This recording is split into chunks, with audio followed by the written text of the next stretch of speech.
One of the things we hear from clients a lot is that they've had a baby and they're really anxious to get back to activities and things that they love, but they don't know where to start, and it keeps them stuck.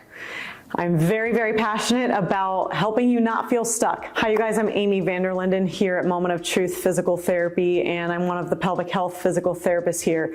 So we're going to talk about 3 things that you can do to resume activity safely, whether that's back in the gym, whether it's CrossFit, running, or you just want to be able to take the kids to the park and feel confident in your body and confident that you're not going to do anything to hurt yourself. So number 1 is, this is going to sound basic, but stay with me for a minute. Listen to your body. We bleed anywhere from 3 to 6 weeks after delivery, and there's obviously a lot of variables with healing, whether or not you had a C-section or episiotomy or any kind of stitching. And so if you resume anything, whether that's sex, whether it's just taking a walk, or it's a full workout, if you have any resumption of bleeding, if you have increased pain, if you have increased pressure, listen to your body. You don't have to panic. You don't have to stop everything. You just need to listen, back it down a notch, which leads me to number 2. Number 2 is just start slow, right? So maybe you were back squatting 160 pounds and running 3 miles a week.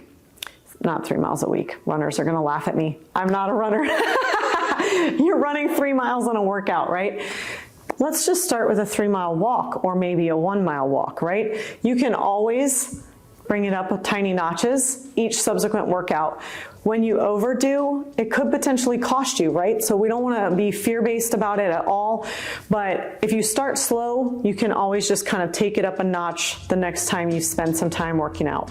And so that really gives you that kind of empowering feeling of, hey, I did that. I feel fine.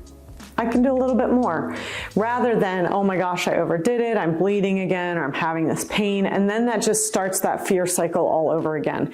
And we tend to stay stuck, waiting to feel better, right? So, number 3, obviously, I'm biased as a pelvic health professional, but we talk to women all the time, again, who just stay stuck for all that time because they just don't know, or they do one of the things I just mentioned, and they start somewhere and they feel like they failed and they don't know what to do about it.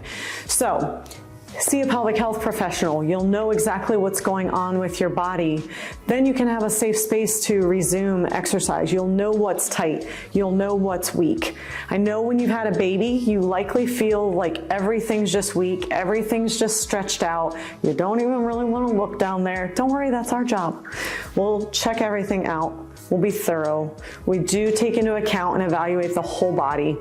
And so that way we can tell you exactly what's going on with your body and give you a safe place to start and a starting point. We have lots of free reports on this topic, guidelines, lots of information that we want so that you can get back to the activities you love. Stay tuned for the next video, you guys. Thanks so much for watching.